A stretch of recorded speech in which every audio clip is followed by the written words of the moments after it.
जय हिंद। यह Jharkhand board exam 2023 के क्लास 8 के छात्रों का हिंदी का प्रश्न पत्र जिसका एग्जाम आज हुआ है। और दोस्तों मैं इस वीडियो के माध्यम से इसमें दिए गए सभी 50 ऑब्जेक्टिव प्रश्नों का उत्तर एक एक करके आप सभी छात्रों को बताऊंगा। तो चलिए आप लोग तैयार हो जाइए और सीरियल नंबर 1 से लेकर के 50 तक के सभी प्रश्नों के उत्तर को मिलाना शुरू कीजिए और देख लीजिए कि 50 में से आपने कितने प्रश्नों का सही जवाब दिया है और कितने प्रश्नों का गलत जवाब दे करके आया है। और दोस्तों इसमें आपका सबसे पहले दिया गया था खंड का पठित बोध और इसमें निर्देश दिया गया है कि निम्नलिखित गद्यांश को ध्यानपूर्वक पढ़कर प्रश्न संख्या 1 से 5 तक के लिए सही विकल्प का चयन कीजिए। यानी कि यहाँ पर ये जो गद्यांश दिया गया था जिसमें लिखा हुआ था कि पढ़ना और घूमना ये दोनों क्रियाएं हमारे लिए आवश्यक है इत्यादि इत्यादि, तो इसको ध्यानपूर्वक पढ़ना था और पढ़ने के बाद नीचे दिए गए प्रश्नों का उत्तर लिखना था। जिसमें आपका पहला प्रश्न पूछा गया कि पुस्तकें हमें देती है, पुस्तकें हमें क्या देती है, तो वह ज्ञान देती है।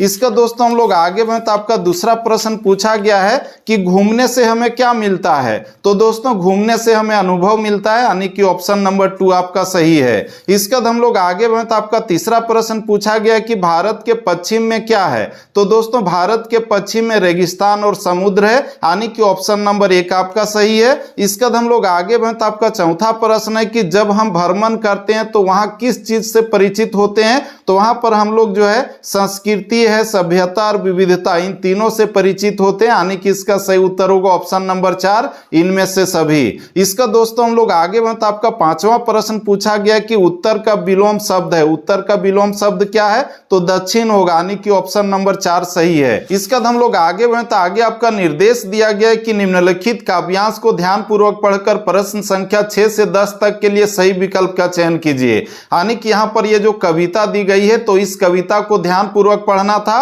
और इसको पढ़ने के बाद नीचे दिए गए प्रश्नों का उत्तर लिखना था। जिसमें छठा प्रश्न पूछा गया है कि उपर्युक्त काव्यांश का उपयुक्त शीर्षक चुनिए, तो दोस्तों इसका सही उत्तर होगा ऑप्शन नंबर 1 पेड़। इसका हम लोग आगे बढ़े तो आपका सातवां प्रश्न पूछा गया कि पेड़ धूप सहकर हमें क्या देती है, तो हमें जो छां देती है, यानी कि ऑप्शन नंबर 4 आपका सही है। इसका दोस्तों हम लोग आगे बढ़े तो आपका आठवां प्रश्न पूछा गया है कि दूषित हवा को सींचकर पेड़ क्या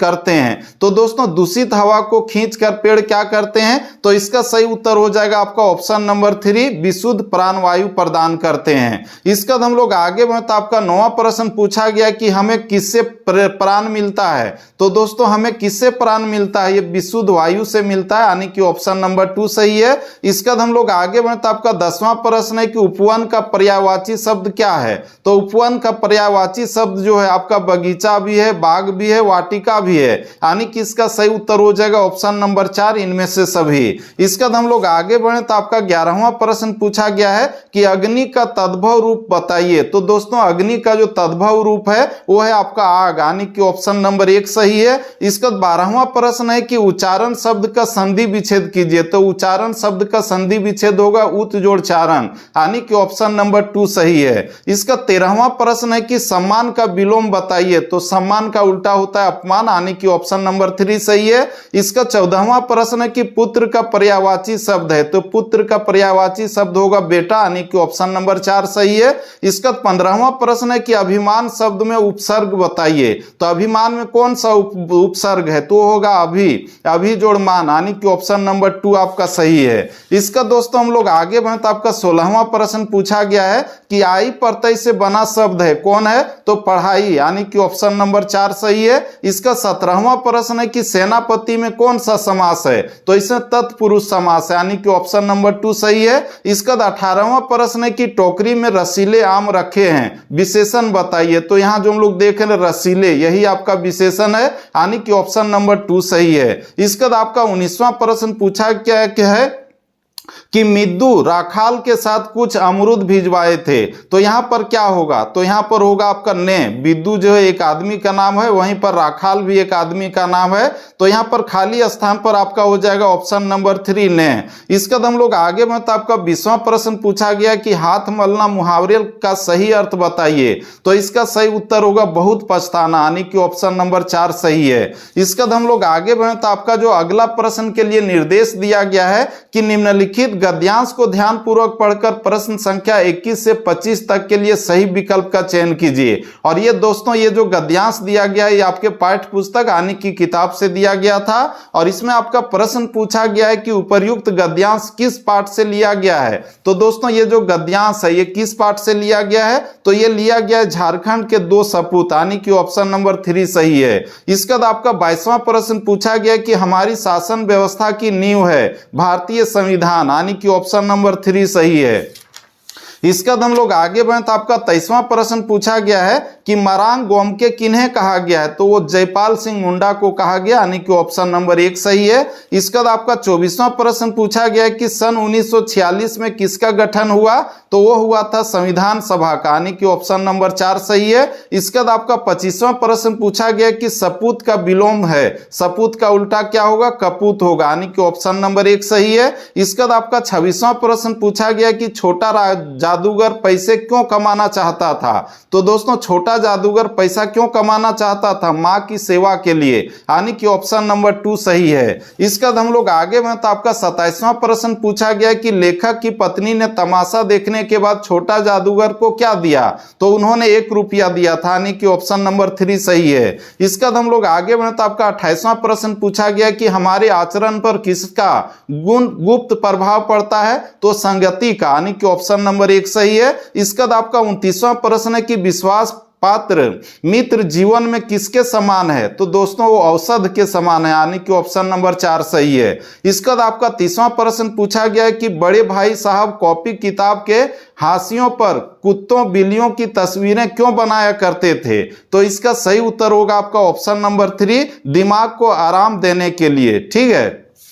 तो दोस्तों इस तरह से हम लोगों ने कुल मिलाकर के 30 प्रश्नों के उत्तर को मिला लिया है। इसके बाद हम लोग आगे बढ़े तो आपका अगला प्रश्न पूछा गया कि बड़े भाई साहब छोटे भाई से हर समय पहला सवाल क्या पूछते थे, तो वह पूछते थे कहां थे यानी कि ऑप्शन नंबर 4 सही है। इसके बाद आपका 32वां प्रश्न पूछा गया कि कलिंग की राजकुमारी का क्या नाम था, तो उसका नाम था पद्मा यानी कि ऑप्शन नंबर 1 सही है। इसका 33वां प्रश्न आपका पूछा गया कि अमरूद का पेड़ पाठ में लेखक के मकान का मुखड़ा किस ओर था, तो पश्चिम ओर था यानी कि ऑप्शन नंबर 2 सही है। इसका आपका 34वां प्रश्न है कि बस की यात्रा पाठ में लेखक हर पेड़ को क्या समझ रहा था, तो दुश्मन समझ रहा था यानी कि ऑप्शन नंबर 2 सही है। इसका आपका 35वां प्रश्न पूछा गया कि डॉक्टर चंद्रा में कौन कौन से गुण थे, तो दोस्तों उसमें जो है आपका धैर्य भी था, दृढ़ इच्छा शक्ति भी था और साथ ही साथ लगनबद्ध भी था यानी कि इसका सही उत्तर होगा ऑप्शन नंबर 4 इनमें से सभी। इसका हम लोग आगे बढ़े तो आपका अगला प्रश्न के लिए निर्देश दिया गया है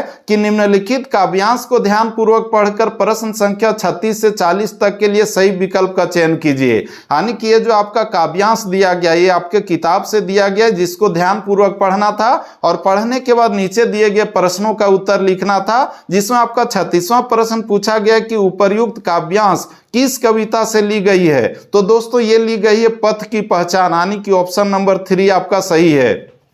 इसका आपका 37वां प्रश्न पूछा गया कि कवि ने चलने से पूर्व किसकी पहचान करने को कहा है, तो उन्होंने पथ की पहचान करने को कहा यानी कि ऑप्शन नंबर 3 सही है। इसका हम लोग आगे बढ़े तो आपका अगला प्रश्न पूछा गया कि बटोही का क्या अर्थ है, तो बटोही का अर्थ होता है राही यानी कि ऑप्शन नंबर 2 सही है। इसका हम लोग आगे बढ़े तो आपका 39वां प्रश्न है कि कुछ लोग इस राह पर क्या छोड़ गए हैं, तो उन्होंने पद चिन्ह को छोड़ करके गया यानी कि ऑप्शन नंबर 1 सही है। इसका आपका 40वां प्रश्न पूछा गया कि उपर्युक्त कविता में कवि क्या संदेश देना चाहते हैं, तो दोस्तों वो संदेश देना चाहते हैं कि राह में आगे बढ़ने की यानी कि हमेशा आगे बढ़ना है अपने राह की यानी कि अपना जो रास्ता है पथ की पहचान करते हुए। तो इस तरह से हम लोगों ने 40वें प्रश्न के उत्तर को भी देख लिया। इसका 41वां प्रश्न है कि पुष्प की अभिलाषा शीर्षक कविता में पुष्प किसका प्रतीक हो सकते हैं, तो दोस्तों इसमें जो हम लोग देख रहे हैं पुष्प की अभिलाषा में जो पुष्प चाहता है कि वो जो वीर सैनिकों के रास्ते पर बिछना चाहता है, वहां पर जो है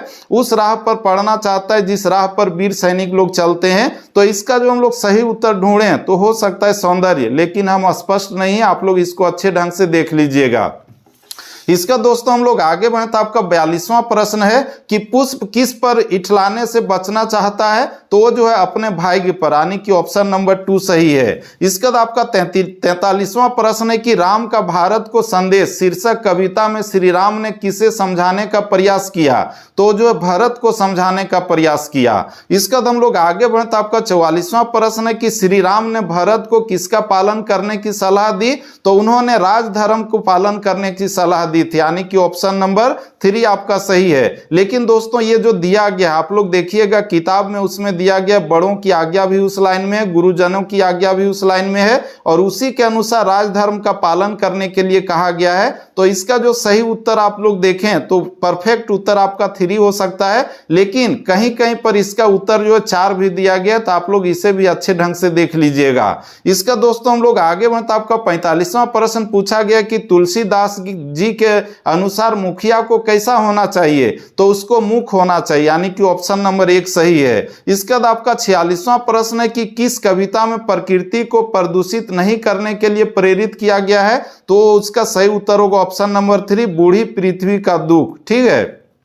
तो दोस्तों इस तरह से हम लोगों ने कुल मिलाकर के 46 प्रश्नों के उत्तर को मिला लिया है। दोस्तों हम आगे बढ़ें और आपके लिए 47वें प्रश्न के उत्तर को बतावें, इससे पहले आप लोग अपने सुंदर सुंदर हाथों से इस YouTube चैनल को सब्सक्राइब करके इसके नोटिफिकेशन बेल को प्रेस करके रख लीजिए, ताकि ठीक इसी तरह से हम लोग हमेशा से आपको हेल्प कर सकें। और दोस्तों इसके बाद हम लोग आगे बढ़ें तो आपका 47वां प्रश्न है कि रात के सन्नाटे में नदियां क्यों रोती है, तो दोस्तों वह जो प्रदूषित होने के कारण रोती है, यानी कि ऑप्शन नंबर 2 सही है। इसका दोस्तों हम लोग आगे बढ़े तो आपका 48वां प्रश्न पूछा गया कि तुलसीदास रचित राम का भरत को संदेश कविता कहां से ली गई है, तो ये रामचरितमानस से ली गई, यानी कि ऑप्शन नंबर 2 सही है। इसका आपका 49वां प्रश्न है कि डायन एक अंधविश्वास शीर्षक कविता में गांव के लोग किसी की मृत्यु होने पर किसे जिम्मेवार समझते थे, किसे जिम्मेदार समझते थे, तो वो मानते थे बूढ़ी औरत को, यानी कि ऑप्शन नंबर 4 सही है। इसका हम लोग आगे बढ़े तो आपका 50वां प्रश्न है कि डायन एक अंधविश्वास शीर्षक कविता में किस सामाजिक बुराई को दूर करने का आह्वान किया गया है,